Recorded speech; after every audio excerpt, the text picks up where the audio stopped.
Halo semua, kembali lagi dengan saya Dr. Yulianti Cahyadi.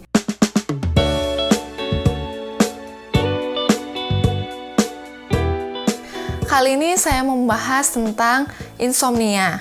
Pada saat ini, khususnya saat kita karantina mandiri, kita banyak mengalami the new normal. Saat kita mengalami perubahan ke the new normal, kita banyak mengalami gangguan, khususnya gangguan tidur, yang salah satunya adalah insomnia.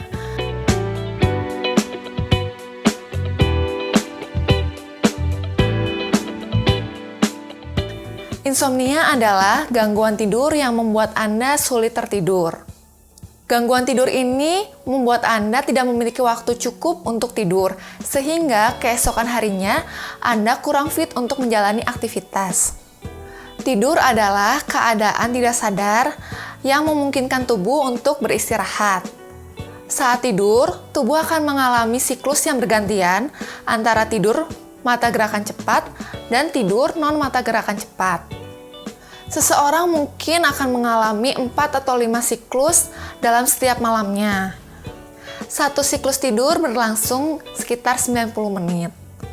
Siklus ini diawali dengan 4 tahap, yang terdiri dari 3 non-REM dan 1 REM. Pada tahap 1 non-REM, yang biasa kita sebut tidur ayam, pada fase ini kita masih mudah dibangunkan walaupun saat kita sudah terlelap. Tahap kedua non-REM. Memasuki tahap kedua non-REM ini, pernafasan, denyut jantung semakin teratur dan diikuti penurunan suhu tubuh. Nah, pada tahap ini, kesadaran kamu akan semakin menurun. Walaupun kamu masih mendengar suara-suara di luar, tetapi kamu tidak akan terganggu dengan suara-suara tersebut. Tahap ketiga non-REM. Di tahap ini, tidur kamu akan semakin terlelap. Fase ini adalah fase transisi antara tidur nyaman dan tidur terlelap. Kamu akan sulit dibangunkan pada tahap ini. Dan setelah berhasil terbangun, kamu masih harus menyesuaikan diri dengan lingkungan sekitar, atau yang kita sebut biasanya mengumpulkan nyawa. Tahap terakhir adalah tahap keempat, yaitu REM. Tahap REM ini yang kita sebut sebagai tidur bermimpi. Jadi, pada tahap ini kita mulai memasuki fase mimpi. Mimpi terjadi karena ada peningkatan aktivitas di otak, tetapi justru aktivitas otot semakin berkurang. Data dari American Sleep Foundation menyatakan seseorang mengalami fase REM kurang lebih 20% dari total tidurnya. Kurang lebih 70-90 menit setiap malamnya. Kualitas dan kuantitas tidur mempengaruhi kualitas hidup seseorang dan mempengaruhi kesehatan secara keseluruhan. Tidur yang tidak cukup akan menimbulkan gangguan fisik dan mental, yang seharusnya normalnya tidur itu kurang lebih 8 jam setiap malamnya.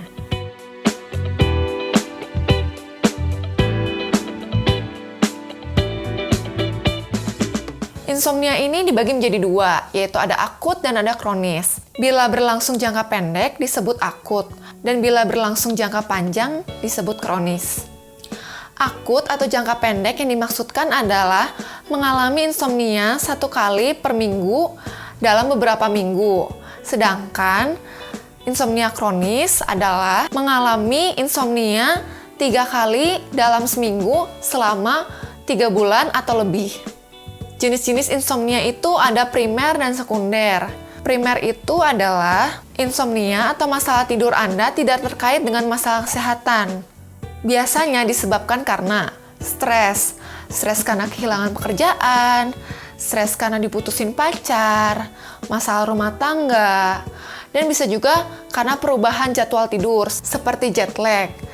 Ketika Anda pulang dari luar negeri atau pergi ke luar negeri, pasti banyak perbedaan jam. Itu bisa membuat Anda mengalami perubahan jadwal tidur. Bisa juga karena shift baru pada tempat kerja Anda, yang biasanya Anda shift kerjanya pagi hari, tetapi diganti menjadi malam hari. Yang kedua, insomnia sekunder. Insomnia yang disebabkan oleh masalah kesehatan. Penyebab insomnia sekunder adalah bisa juga karena asma, sesak nafas, bisa juga karena pilek atau flu, karena sakit sendi atau sakit gigi yang membuat Anda tidak nyaman waktu tidur. Penggunaan kafein, nikotin, maupun alkohol yang menyebabkan Anda terjaga pada malam hari. gangguan hormon seperti hipertiroid atau gangguan hormon tiroid, dan tekanan darah tinggi. Insomnia lebih banyak diderita wanita yang setelah menopause dibanding laki-laki.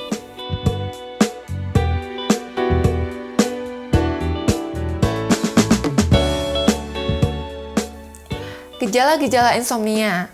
Yang pertama, sulit merasa kantuk atau sulit memulai tidur. Yang kedua, sudah tidur namun terbangun pada malam hari atau dini hari dan susah untuk kembali tertidur.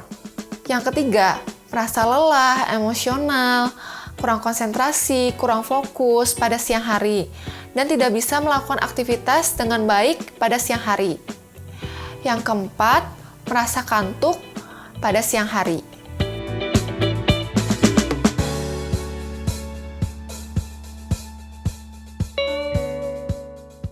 Untuk mendiagnosis seseorang mengalami insomnia, dokter akan melakukan pemeriksaan fisik dan bertanya mengenai riwayat kesehatan Anda dan riwayat tidur Anda. Dan dokter akan menyuruh Anda untuk membuat catatan harian tidur selama 1 atau 2 minggu. Yang isinya tentang pola tidur Anda dan bagaimana kondisi Anda di siang hari. Dan dokter juga mungkin akan bertanya kepada pasangan tidur Anda mengenai seberapa baik tidur Anda dan seberapa banyak tidur Anda dalam setiap harinya. Anda juga akan menjalani tes khusus di pusat tidur.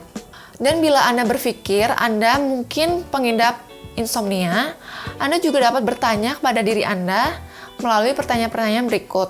Seperti, apakah Anda membutuhkan waktu lebih dari 30 menit untuk tidur? Apakah Anda bangun di malam hari atau dini hari dan setelahnya susah untuk tidur kembali? Apakah Anda bangun lebih awal dari yang Anda inginkan? Apakah Anda memiliki gejala di siang hari seperti merasa ngantuk, merasa lelah, kurang konsentrasi, dan tidak bisa melakukan aktivitas secara baik? Apakah Anda tidur 7 jam setiap malamnya? Apakah Anda tidur di lingkungan yang nyaman, aman, gelap, sunyi, yang membuat tidur Anda menjadi lelap? Jika Anda menjawab iya untuk semua pertanyaan ini, berarti Anda mungkin mengidap insomnia. Untuk insomnia akut, mungkin tidak memerlukan perawatan. Bila Anda sulit melakukan aktivitas sehari-hari karena Anda lelah, dokter mungkin akan meresepkan pil tidur untuk Anda. Pil tidur ini bekerja dengan cepat sehingga Anda dapat melakukan aktivitas sehari-harinya. Tetapi dokter akan meresepkan pil tidur ini dalam waktu singkat. Jangan menggunakan pil tidur yang dijual secara bebas, karena obat tidur ini juga memiliki banyak efek samping. Untuk insomnia kronis, Anda memerlukan perawatan untuk masalah kesehatan Anda.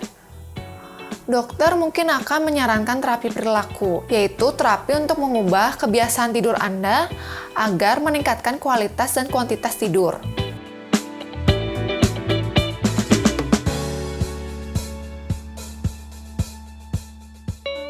Tubuh dan otak kita memerlukan tidur untuk beristirahat. Bila insomnia ini berlangsung lama dan tidak diberi penanganan, maka akan menimbulkan berbagai masalah kesehatan.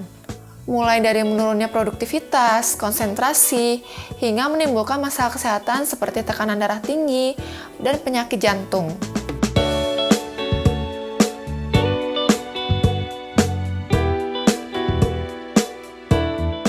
Untuk mencegah insomnia, saya mempunyai beberapa tips yang bisa dilakukan. Seperti, tidurlah pada waktu yang sama setiap malamnya dan bangun di pagi hari dalam waktu yang sama, sehingga pola tidur kita teratur. Dan usahakan di siang hari Anda tidak tidur, sehingga membuat Anda lebih terlelap atau mengantuk di malam hari. Jangan menggunakan ponsel atau laptop sebelum Anda tidur, karena cahayanya akan membuat Anda lebih susah tidur. Hindari penggunaan kafein, nikotin, dan alkohol, karena kafein, nikotin, dan alkohol akan membuat Anda lebih terjaga pada malam hari dan merusak kualitas tidur Anda. Diusahakan olahraga secara teratur, tetapi olahraga ini tidak dilakukan saat menjelang waktu tidur. Olahraga ini dilakukan 3 atau 4 jam sebelum tidur. Hindari makan makanan berat sebelum tidur. Bila Anda lapar, Anda bisa mengonsumsi cemilan ringan. Buat kamar Anda senyaman mungkin, gelap, sunyi, tidak panas, dan tidak terlalu dingin. Bila Anda terganggu dengan cahaya, Anda bisa menggunakan masker yang menutupi mata Anda. Lakukan rutinitas yang membuat Anda rileks atau bersantai, seperti mendengarkan musik, membaca buku, atau mandi sebelum tidur. Dan bila Anda masih khawatir dengan berbagai hal dan membuat Anda susah untuk tidur, Anda bisa membuat daftar tugas yang bisa dilakukan keesokan harinya sebelum tidur. Sehingga Anda dapat mengesampingkan kekhawatiran itu dan Anda bisa rileks. Sekian video saya hari ini. Semoga bermanfaat. Tetap sehat, tetap semangat. Bye!